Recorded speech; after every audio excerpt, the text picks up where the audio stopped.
사랑하는 교우 여러분들 모두 안녕하셨는지요? 일주일 동안 평안하셨고요. 저는 여러분의 얼굴을 오랫동안 보지 못해서 되게 궁금한데 모두가 잘 계시리라고 믿고 빨리 하루속히 우리가 다시 만나서 교회에서 만나서 예배를 드릴 수 있는 시간이 되기를 우리 간절히 소망했으면 좋겠습니다. 오늘은 사순절 5번째 주 유디카, 그러니까 하나님의 법, 하나님의 정의라고 하는 그런 주일입니다. 특별히 코로나 사태를 통해서 하나님의 공평하심과 하나님의 의를 생각하고 나와 하나님의 관계가 어떠한지, 또 나와 내 주변 사람들의 관계가 어떠한지를 돌이켜보면서 사랑과 헌신으로 섬기시는 한 주가 되시기를 바랍니다. 이전색은 보라색입니다. 고난을 상징합니다. 여러분, 이제 우리 다 같이 묵도하심으로써 오늘 주일 예배를 시작하겠습니다.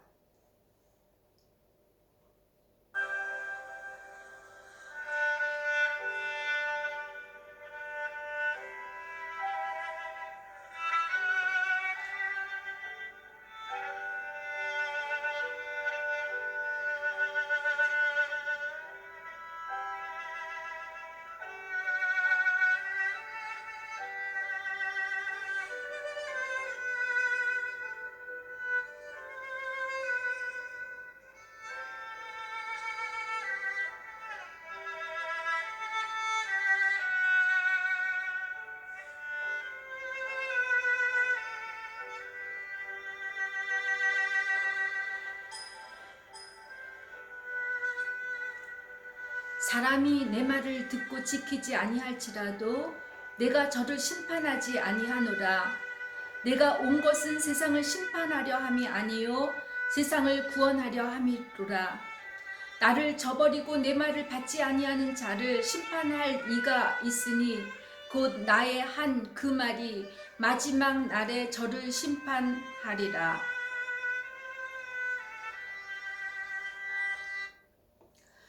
공의 하나님, 코로나 사건으로 온 세계가 고난의 늪에 빠진 가운데 사순절 5째 주일을 맞이하면서 주님의 고난을 새롭게 묵상할 수 있는 시간을 주심에 감사를 드립니다.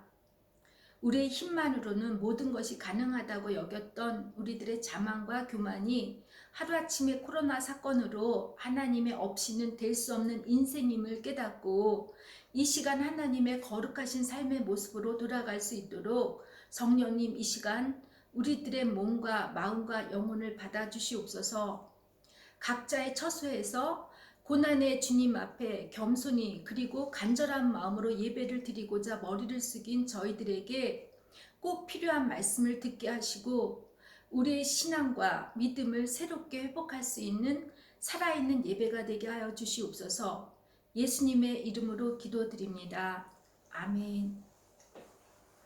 오늘 말씀은 창세기서 18장 원래 1절에서 33절까지인데 이게 너무 길어가지고 제가 카톡방에 여러분들에게 알려드린 것처럼 오늘은 14절에서 21절까지를 보겠습니다. 18장 14절에서 21절까지입니다. 찾으신 줄 알고 제가 봉독하겠습니다. 여호와께 능하지 못할 일이 있겠느냐? 기한이 이를 때 내가 내게로 돌아오리니 사라에게 아들이 있으리라. 사라가 두려워서 부인하여 이르되 내가 웃지 아니하였나이다. 이르시되 아니라 내가 웃었느니라. 그 사람들이 거기서 일어나서 소돔으로 향하고 아브라함은 그들을 전송하려 함께 나가니라. 여호와께서 이르시되 내가 하려는 것을 아브라함에게 숨기겠느냐? 아브라함은 강대한 나라가 되고 천하 만민은 그로 말미암아 복을 받게 될 것이 아니냐. 내가 그로 그 자식과 건숙에게 명하여 여호와의 도를 지켜 의와 공도를 행하게 하려고 그를 택하였나니 이는 나 여호와가 아브라함에게 대하여 말한 일을 이루려 함이니라. 여호와께서 또 이르시되 소돔과 고모라에 대한 부르짖음이 크고 그 죄악이 심히 무거우니 내가 이제 내려가서 그 모든 행한 것이 과연 내게 들린 부르짖음과 같은지 그렇지 아니하는지 내가 보고 알려 하노라. 아멘.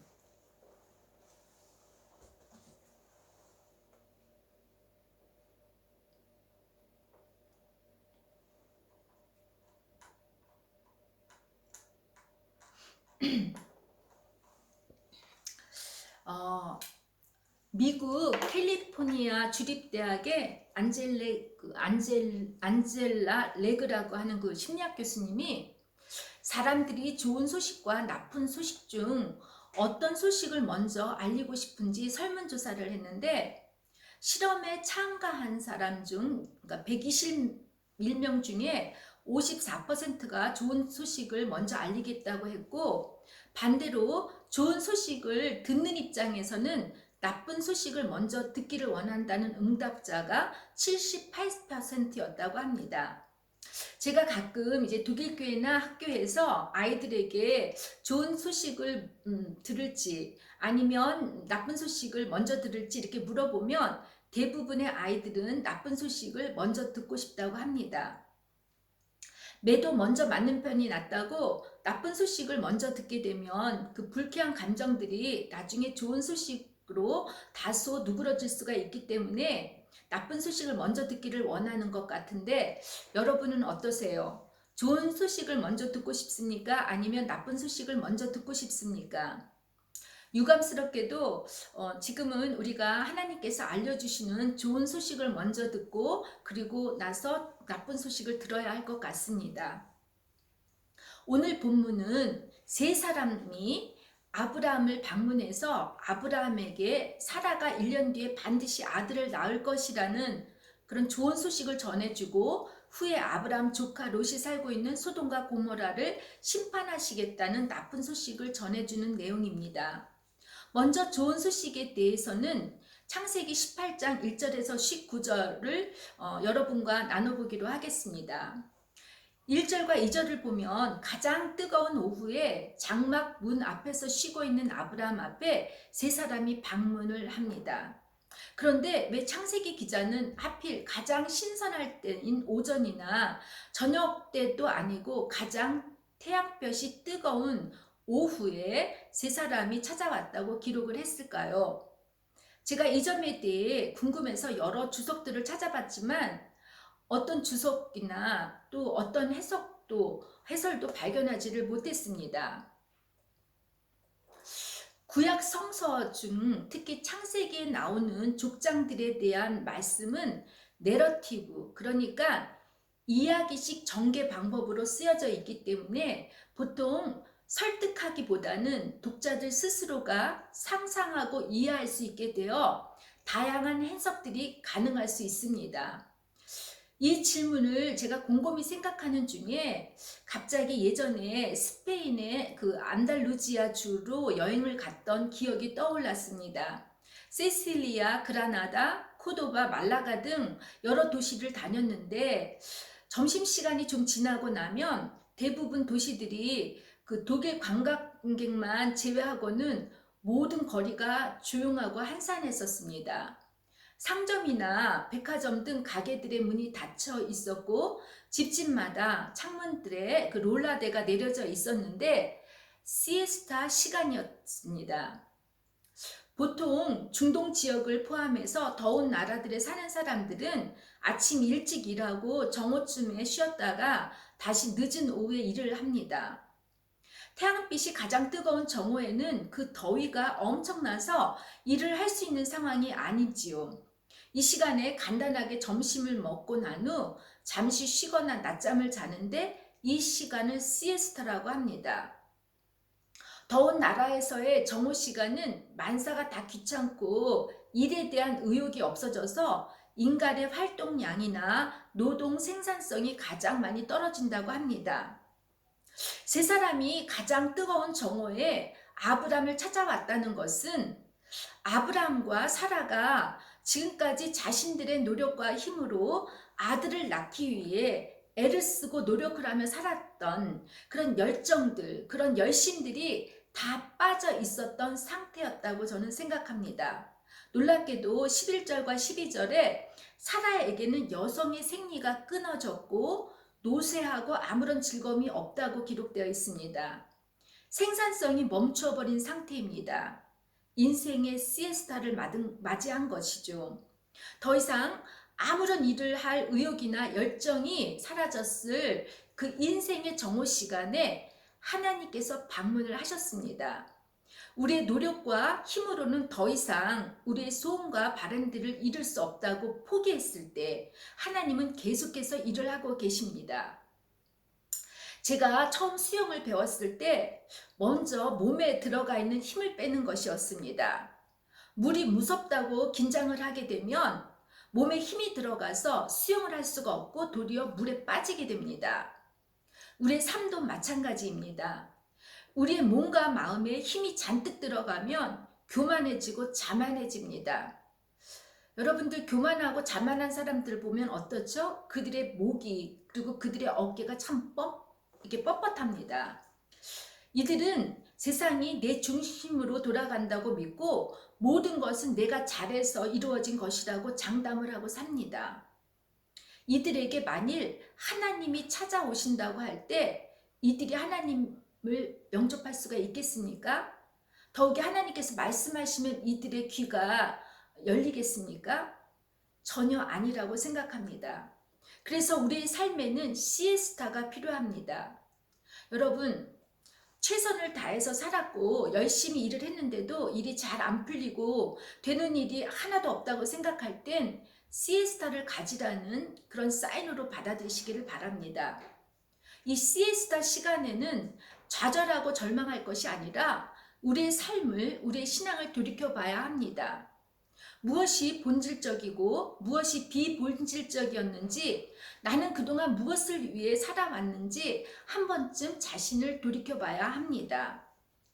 코로나 바이러스 사건으로 전 세계의 많은 사람들은 하던 일을 멈출 수밖에 없고 사람들과도 거리를 두면서 특히 독일은 2인 이상 컨택을 해서는 안 되는 그 반강제적인 시에스타의 시간을 보내고 있습니다. 정상적으로 돌아가던 이 시스템들이 올스톱하는 상태까지 왔을 때 아이러니하게도 지구의 공기는 오히려 깨끗해졌다고 합니다. 땅도 자연도 사람도 쉴 수 있는 그런 상태가 되었다는 것입니다. 안식이지요.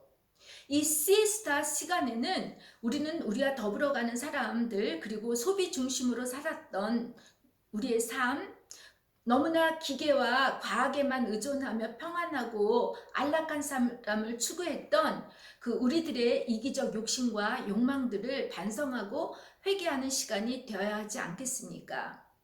지극히 그 작은 코로나라고 하는 바이러스 앞에서 우리는 정말 무능하고 무기력합니다. 하루아침에 사랑하는 사람들을 잃어버리고 지금도 죽음의 그 두려움과 고통 속에서 싸우는 이 재앙을 보면서 우리가 할 수 있는 일은 하나도 없습니다. 우리가 할 수 있는 일은 기도밖에는 없는 것 같습니다. 아브라함이 장막의 문 앞에서 앉아 있었던 것처럼 우리를 만나기 위해 찾아오시는 주님을 기다려야 합니다. 모든 것들이 멈춰버린 인생의 시에스타가 하나님이 바로 일하실 때입니다. 예수님께서는 너희는 먼저 그의 나라와 그의 의를 구하라. 그리하면 그 모든 것이 이루어지리라고 말씀하셨습니다.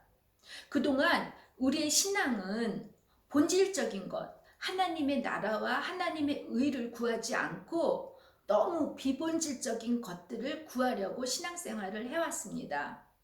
이 코로나 사태에서도 서로 참지 못하고 양보하지 못하여 부부가 싸우고 경제적 어려움 때문에 걱정을 하고 우리의 건강을 염려하고 그리고 걱정을 합니다. 예수님께서는 우리가 먼저 하나님의 나라와 그의 의를 위한 그 본질적인 것을 위해 살려고 하면 우리가 염려하고 걱정하는 모든 그 비본질적인 것들을 해결해 주시겠다고 약속하셨습니다. 왜냐하면 엘샤다이 전능하신 하나님께서는 환경이나 시간, 공간의 제한을 받지 않으시고 초월적으로 활동하시는 무소부재하신 분이시기 때문에 졸지도 주무시지도 않고 우리를 위해서 일을 하시는 분이십니다. 세 사람이 아브라함에게 찾아온 것에 대해 신학적 용어를 빌리자면 좀 여러분한테 어려울 텐데, 신현이라는 말, 현현, 테오판이라고 하죠. 하나님이 인간의 모습으로 나타나는 것을 말합니다. 성육신입니다.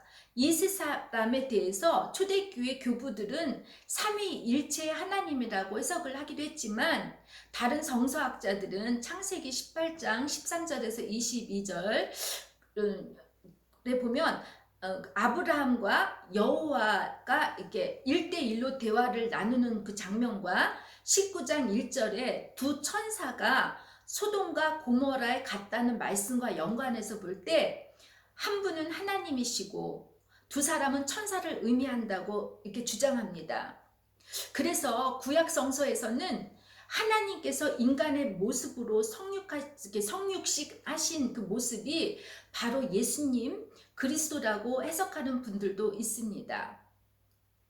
주님이 아브라함을 방문했을 때 아브라함은 손님 접대에 고대 근동의 관습에 따라 손님들에게 먼저 발을 씻을 물을 주고 급히 빵을 굽고 가장 좋은 송아지를 잡아 치즈와 우유로 풍성한 음식을 차리고 손님을 접대합니다. 아브라함은 온 마음과 정성을 다해 대접을 합니다. 여러분, 이슬람교에서는 반드시 지켜야 할 5가지 의무가 있는데 그 중에 한 가지 의무가 자카트라고 합니다. 이 자카트는 가난한 자들, 나그네들, 고아와 가부들을 도와주는 것인데, 이것이 손님을 접대하는 그 문화와 아주 긴밀하게 관계가 있습니다. 구약의 율법의 그 토라에서도 고아와 가부, 나그네와 이방인들을 돌보는 것이 얼마나 중요한지 언급하고 있고, 주님께서도 뭐라고 말씀했죠? 작은 소자에게 한 것이 바로 나에게 한 것이라고 하셨습니다. 우리를 필요로 하는 그 한 사람을 잘 접대하는 것이, 대접하는 것이 주님을 섬기는 일이라고 하셨습니다. 여러분, 우리들에게 필요한 사람들과만 관계를 하려고 하지 않습니까? 조금이라도 우리에게 손해를 끼치는 사람과는 상대를 하지 않으려고 합니다. 특히 이 외국에서는 더하죠. 우리가 필요한 사람들이 아니라 우리들을 필요로 하는 사람에게 주님께 하듯 우리는 최선을 다해서 온 마음과 사랑으로 섬기시는 여러분과 제가 되기를 주님의 이름으로 부탁드립니다. 아브라함이 나그네의 모습으로 오신 주님을 지극정성으로 섬기고 대접할 때 주님의 교제가 이루어졌습니다. 그리고 이 교제가 이루어졌을 때 하나님께서 축복의 말씀을 하십니다. 10절에 보니까 내 아내 사라에게 아들이 있으리라 하시니 사라가 그 뒤 장막 문에서 들었더라. 이 말씀을 듣고 사라가 웃었다고 합니다. 저라도 웃을 수밖에 없었을 것 같습니다. 그녀의 웃음은 한국말에 쓴 웃음이라는 그런 것 같아요. 어이가 없거나 맞지 못해서 웃는 모습입니다. 믿을 수가 없을 것입니다. 목회를 하면서 여러 사람들로부터 자주 듣는 말은 기다리는 것이 지치고 약속을 붙잡는 게 두려워서 아예 기대를 하거나 소망을 갖지 않는다는 말입니다. 기다림에 지친 사람들은 실망할 것을 두려워하거나 절망할 자신을 보는 것이 힘들어서 더 이상 하나님의 기적을 기대하려고 하지 않고 포기합니다. 이런 분들이 때론 교회에서 볼 때 믿음이 좋아 보이는 것 같아요. 그런데 그분들의 마음속 깊은 곳에는 하나님에 대한 속상함이나 원망함이 들어 있습니다. 하나님을 변함없이 사랑했고 하나님만을 믿고 살았는데 내 기도의 응답은 없고 현실은 변한 것이 하나도 없을 때 절망을 하게 됩니다. 하나님을 떠날 수는 없어요. 그래서 그들은 그저 주어진 환경을 받아들이고 아무런 소망도 열정도 없이 교회를 다니며 신앙생활을 합니다. 이런 신앙인들의 모습을 보면 저는 신앙의 우울증을 앓는 사람이라고 이렇게 봅니다. 하나님을 사랑하지만 하나님에 대해 불신하는 사람들입니다. 혹시 여러분들 중에 하나님의 약속을 너무 많이 기다리다 지친 분들이 계십니까? 처음 하나님을 만났던 경험의 감격과 뜨거움이 냉소적인 믿음으로 변하진 않으셨는지 한번 생각해 보시기를 바랍니다. 여러분, 절망의 끝에서 포기하지 마시고 여러분의 그 손끝만이라도 하나님께 닿기만을 바라는 심정으로 주님을 붙잡아 보시기를 권합니다. 하나님께서 분명히 그분의 때에 여러분의 닫힌 미래의 문을 여실 것이라고 저는 믿습니다. 믿습니까? 14절에 보면 주님께서 이렇게 말씀하십니다. 여호와께서 능하시지 못한 일이 있겠느냐. 기한이 이를 때에 내가 내게로 돌아오리니 사라에게 아들이 있으리라. 현실적으로 절망스러운 상황이고 아무것도 변할 것 같지 않은 사람이라 할지라도 쓴 웃음을 웃음으로 바꾸게 하시는 하나님의 약속을 믿으시고 신앙의 우울함을 극복하시기를 주님의 이름으로 축원합니다.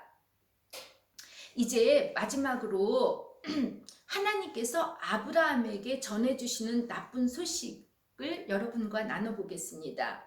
20절과 22절에 이렇게 뭐라고 기록되어 있냐면 여호와께서 또 이르시되 소돔과 고모라에 대한 부르짖음이 크고 그 죄악이 심히 무거우니 내가 이제 내려가서 그 모든 행한 것이 과연 내게 들린 부르짖음과 같은지 그렇지 않은지 내가 보고 알려 하노라 라고 말씀하십니다.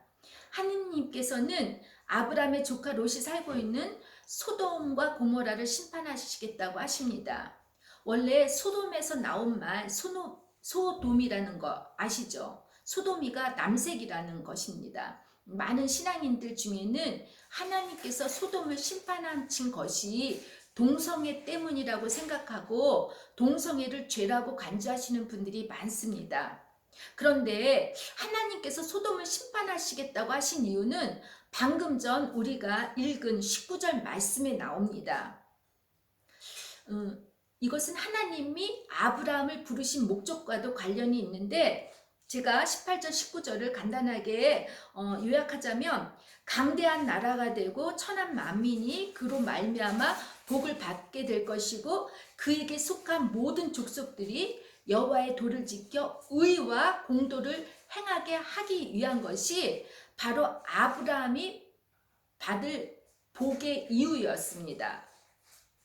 아브라함과 그의 자손들, 그러니까 예수의 후손들인 우리가 복을 받고 복을 흘려보내기 위해서는 여호와의 말씀을 지키는데 그 지킬 때 그 의, 치타카라고 해요. 히브리어로. 그리고 공의, 미슈마파트라는 것을 행해야 한다는 것입니다. 하나님의 의, 그 치타카라는 뜻은 관계적 개념입니다. 예수님의 십자가와 상관이 있는 삶입니다.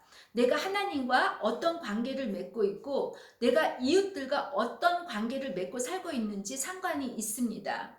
하나님을 사랑하는 사람은 하나님의 규례를 지키고 따르는 동시에 이웃을 사랑하고 긍휼히 여기는 것이 치타카라는 것입니다. 여러분 하나님을 사랑한다고 하고 누구를 미워하면은 이건 치타카의 삶이 아닙니다.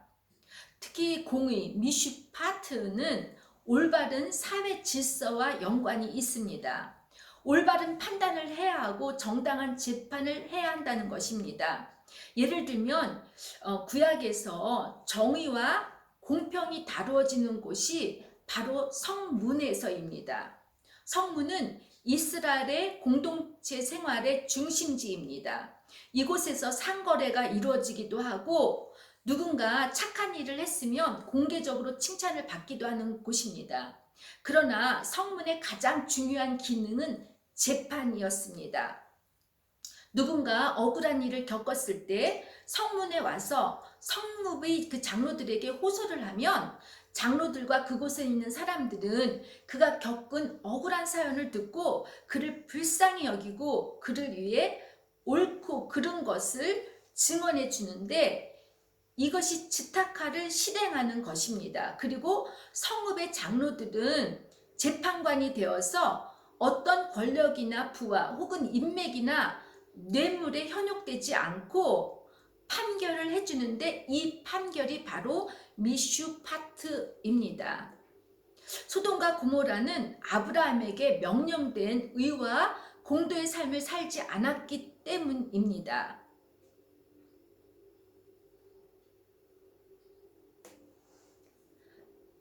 소돔과 고모라가 심판을 받게 된 그 진짜 이유를 에스겔 선지자는, 내 아우 소돔의 죄악은 이러하니 그와 그의 딸에게 교만함과 음식물의 풍족함과 태평함이 있음이며 또 그가 가난하고 궁핍한 자를 도와주지 아니하니라. 그 궁핍한 자를 도와주지 아니했기 때문이라고 에스겔 선지자는 말하고, 이사야 선지자도 너희가 어찌하여 가난한 자의 얼굴에 맷돌질을 하였으며 또 불의한 법령을 발표하여 불의한 말을 기록하며 빈핍한 자를 불공평하게 판결하여 내 백성의 가련한 자의 권리를 박탈하게 하고 과부들을 토색하고 고아의 것을 악탈하기 때문에 화가 있을 것이라고 말했습니다. 즉 소돔과 고모라의 멸망과 심판은 하나님의 츠타카와 미슈파트를 하지 못했기 때문인 것입니다. 그리고 21절 소돔과 고모라의 부르짖음이 컸다는 말은 약자들의 억울함을 풀지 못해 지르는 소리이고, 소돔과 고모라의 죄악이 심히 무거웠다는 것은 약자들의 억울함을 공평하게 풀어주지 못했다는 것입니다. 여러분, 이상하게 우리 기독교인들은 성에 대해서 참 민감합니다. 특히 동성애가 죄냐 죄가 아니냐로 피터지게 싸웁니다. 마치 동성애가 지구의 멸망과 종말을 가져다 줄 것처럼, 이것이 하나님으로 받들 심판일 것처럼 이야기하시는 분들이 많습니다. 저는 이 문제에 대해서 충분히 여러분들께 이미 말씀을 드렸기 때문에 이 시간 여러분들에게 이 자리에서 언급은 하지 않겠습니다. 지금 동성애 때문에 우리가 신학적으로 정서적으로 싸우고 다투고 있을 것이 아니라, 신앙인으로서 우리가 츠타카, 미슈파트의 삶을 살고 있는지 돌이켜 봐야 된다는 것입니다. 가난한 자, 소외된 자, 고아와 과부와 이방인들에게 소위 갑질을 하고 살고 있는지, 또 이 갑질한 자들을 뇌물과 불의로 올바르게 판단하지 않았나, 내 신앙의 교만으로 쉽게 다른 사람들을 정죄하고 다른 사람들의 희생과 피로 나의 배를 배불리게 하고 살고 있지 않았는지 우리는 돌이켜봐야 할 것입니다. 지난 우리들의 역사를 돌이켜보면 이 세계사도 마찬가지로 한 나라의 멸망은 동성애 때문이 아니었습니다. 권력의 부패와 독재, 한 인권의 권리를 무시하고 성을 착취하고 노예로 만든 하나님을 진정으로 알지 못하는 그 무지와 교만 때문이었습니다. 하나님의 목적이 아니라 하나님을 믿는 것이 내 욕심을 채우기 위한 수단으로 잘못 이용했을 때 그 결과는 하나님의 심판이었고 패망이었습니다. 저는 지금까지 한 번도 하나님의 심판에 대해서 그리고 지옥에 대해서 설교를 한 적이 없습니다. 어떤 목사님들은 코로나 바이러스가 하나님으로부터 받는 재앙이라고 설교하시는 분도 있고, 어떤 분들은 음모설을 제기하기도 하는데, 저는 이번 코로나 사건을 계기로 많은 생각을 하면서 날마다 기도를 하고 있습니다. 지난주 화요일 기도하는데 주님께서 제게 누가복음 13장을 자꾸 읽어보라는 그런 마음을 주셨습니다. 기도를 마치고 누가복음 13장을 펴서 읽었는데, 실로암에서 망대가 무너져 치여서 죽은 18사람에 대한 그런 내용이 나왔습니다. 실로암의 망대가 무너진 것은 재앙이고 재난이었습니다. 이 죽은 사람들의 죄 때문에 재난이 일어났다고 주님께서 말씀하시지 않으셨습니다. 이 사건을 통해서 우리의 죄를 깨닫고 회개를 하라고 하셨습니다. 우리가 예수님을 잘 믿고 믿음 생활을 잘해도 재앙이나 재난을 받을 수가 있습니다.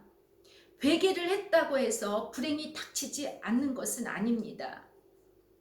저는 코로나 사건을 통해서 조금 전에 우리의 삶에 시에스타가 필요하다고 한 것처럼 이 시간에 나와 하나님의 관계, 그리고 이웃과의 관계를 돌이켜보면서 내가 하나님의 의를 행하고 하나님의 공평을 위해 살았는지 자족하고 회개하는 시간이 되길 여러분 모두에게 주님의 이름으로 부탁을 드립니다. 며칠 전에 제 마음에 많은 감동을 준 한 의사의 이야기로 오늘 말씀을 맺고자 합니다.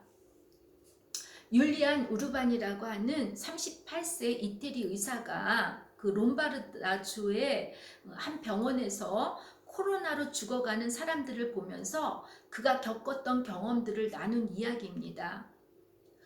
그 율리안 우르반은 전혀 하나님을 믿지 않는 무신론자였고 부모님이 교회 가는 것을 비웃었다고 합니다.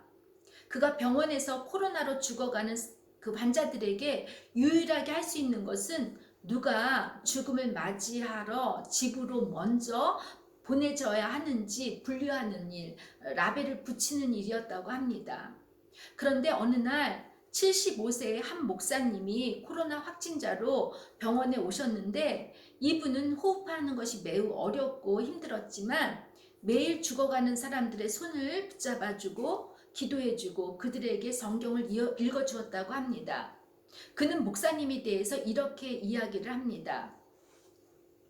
그 목사님은 우리에게 깊은 인상을 주었습니다. 우리가 처음 그의 전하는 말을 들을 약간의 시간을 가졌을 때도 우리는 모두 그저 피곤함에 눌리고 낙담한 의사들이었고 정신적으로나 육체적으로 끝난 상태였습니다. 지금 우리는 고백할 수 있습니다. 한낱 인간인 우리는 매일 수많은 사람이 죽어나가는 이 상황에 더 이상 무엇을 할 수도 없는 한계에 이르렀습니다. 우리는 지쳤고 우리의 동료 2명은 사망했으며 다른 동료들은 바이러스에 확진되었습니다. 인간이 할 수 있는 일이 끝나는 거기에서 우리는 하나님이 필요함을 깨달았습니다. 그리고 짧은 몇 분의 휴식 시간이 주어질 때 우리는 하나님께 도움을 구하기 시작했습니다. 우리는 서로 이야기를 나눕니다. 치열한 무신론자였던 우리가 지금 매일 우리의 평강을 구하고 우리가 환자들을 잘 돌볼 수 있도록 우리를 도우시기를 주님께 구하는 것을 믿을 수 없다고 말입니다. 어제 75세의 그 목사님은 돌아가셨습니다. 지금까지 3주 동안 120명이 사망했고 우리 또한 모두 지치고 무너졌지만 그분은 자신의 상태와 우리의 어려운 한계에도 불구하고 우리가 더는 찾지 못했던 평강을 우리에게 가져다 주었습니다. 그 목사는 주님께 돌아가셨으며 현재 상황이 이어진다면 아마 우리도 곧 그분의 뒤를 따를 것입니다. 나는 6일째 집에도 들리지 못했고 언제 마지막 식사를 했는지도 모르겠습니다. 나는 지금 이 땅에서 나의 무용함을 깨닫지만 나의 마지막 호흡을 다른 이들을 돕는 데 줄 수 있기 원합니다. 나는 나의 동료들의 죽음과 그들의 고통에 둘러싸여 내가 하나님께 돌아온 것에 기쁨이 넘칩니다. 2020년 3월 여러분 다 같이 기도하시겠습니다. 사랑의 주님, 코로나라고 하는 커다란 재앙과 재난 앞에 우리가 할 수 있는 것은 아무것도 없습니다. 아무것도 할 수 없는 무기력하고 무능력한 우리들의 모습입니다. 원하든 원하지 않든 우리는 사회적 거리를 두면서 각자 집에서 시에스타라는 것을 하고 있습니다. 이 재앙이 누구의 잘못 때문이고 누구의 책임 때문이라고 손가락질하며 다른 사람을 비판할 것이 아니라 오히려 우리의 힘이 다 빠진 인생의 시에스타 시간에 우리가 츠타카 미슈마파트의 삶을 살았는지 우리의 삶을 돌이켜보게 하시고 참으로 회개하는 시간이 되게 하여 주옵소서. 주님의 이름으로 기도드립니다. 아멘.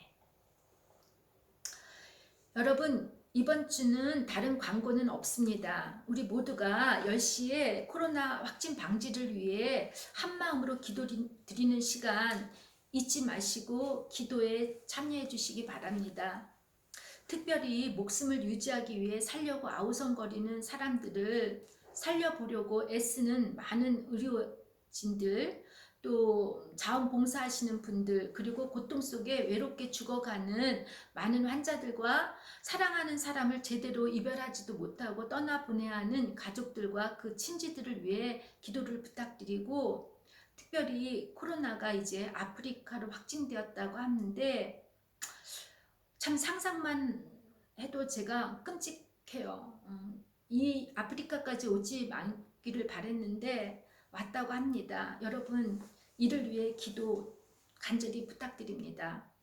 감사하게도 저희 교회 교우들에게 아무 일이 없어서 참 다행인데, 여러분 다 아시다시피 안젤로 형제님 아버님께서 이태리에서 의사로 수고하고 계시는데 정말 건강 잘 지키시고 지치지 않도록 우리 기도 부탁드립니다.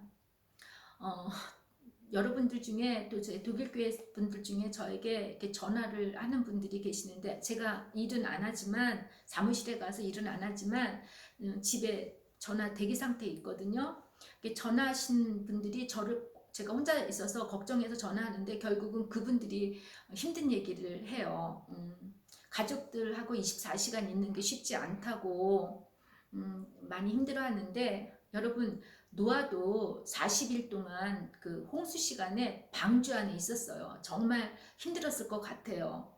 구원 받는 일이 쉽지는 않아요. 그러니까 여러분, 누구는 죽어가고 있고 아파하는데 우리 건강한 나의 가족들, 아이들, 남편, 아내를 보면서 여러분 감사하면서 조금 힘들어도 잘 참아주시고 한 주 평안하게 잘 지내시기를 부탁드립니다.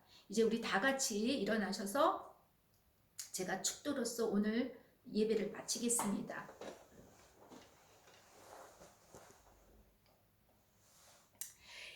이제는 우리 주 예수 그리스도의 십자가의 은혜와 하나님 아버지 지극하신 사랑과 성령의 감화와 간동하심과 위로하심이 이제로부터 영원까지 함께 하시기를 간절히 축원하옵나이다. 아멘.